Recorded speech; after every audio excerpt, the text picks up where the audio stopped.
Watching Showbiz Now, your daily showbiz update. Agad-agad ngang kumalat sa social media ngayon ang balita hinggil sa pagsampa ng kaso kay vlogger Tony Fowler. Ito'y matapos nga na mag-file ang KSMBPI ng complaint versus kay Tony Fowler for obscene, indecent music videos. Actually, wala naman talagang ibinahagi kung alin ba doon ang ikinaso ng nasabi nga pong ahensya. Tony Fowler, in a report by GMA News, ito po ay mula rin sa artikulo ng Kami, is in danger of facing criminal charges after the kapisanan ng mga social media broadcaster ng Pilipinas Incorporated filed a complaint against her at the Pasay City Prosecutor's Office. Sa report ng GMA News, nakalagay doon that the complaint filed by the online media group stemmed from the alleged indecent videos uploaded by Tony on social media. Ayon nga sa artikulo o sa report ng GMA ay nanganganib nga na makulong itong si Tony. Mula din sa naging artikulo ng Abante, ni-report din nila that KSMBPI's complaint is anchored on Article 201 of the Revised Penal Code in relation to the Cybercrime Prevention Act of 2012, which the group claims that Tony violated. While the online media group did not state as to what videos they are referring to, it can be recalled that the popular vlogger and actress uploaded several videos online which later became controversial. A previous report by Bandera News in February revealed that Tony went trending on social media after uploading music videos which allegedly contained obscene scenes. KSMBPI is the same organization that recently filed criminal complaint.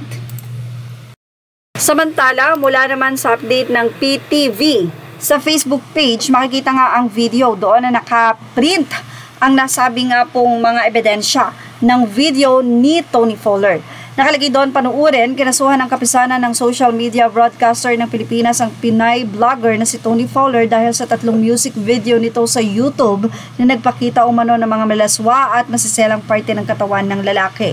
Ang kaso ay 3 beses na paglabag sa Revised Penal Code Section 201 in relations to cybercrime law. Bawat video ay may multa na 6,000 pesos hanggang 12,000 at parusang pagkakakulong ng hanggang 20 taon. Ayon pa sa nasabing nagsampa ay may minor na kasama itong si Tony Fowler, which is ito ay kanyang pamangkin. Doon ay in-indicate pa ng nasabi nga pong nagsampa na habang naliligo sina Tony Fowler sa nasabing video ay ginagamit nilang pangsabon ay yung sex organ ng lalaki kung saan may kasama nga silang minor doon. So tila patong-patong na kaso nga ang aabutin nitong si Tony Fowler. Say na mga netizen, tignan natin.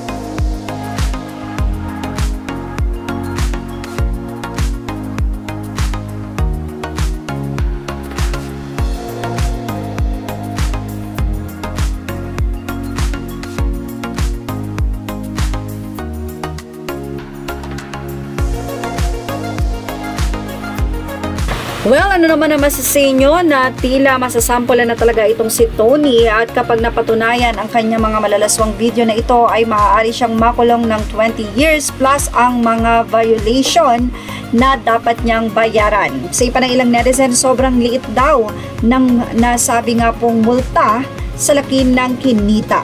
Samantala, kung magkakaroon naman dito siguro ng apology or pagsasorry si Tony Fowler ay pwede naman siyang siguradong patawarin at hindi niya na ito gagawin muli. Maging aral sana ito na magkaroon ng maayos na content lalong-lalo na sa mga batang nanonood. Yan ang ating Showbiz Now update. Images are all credit to the rightful owners and thank you for watching Showbiz Now.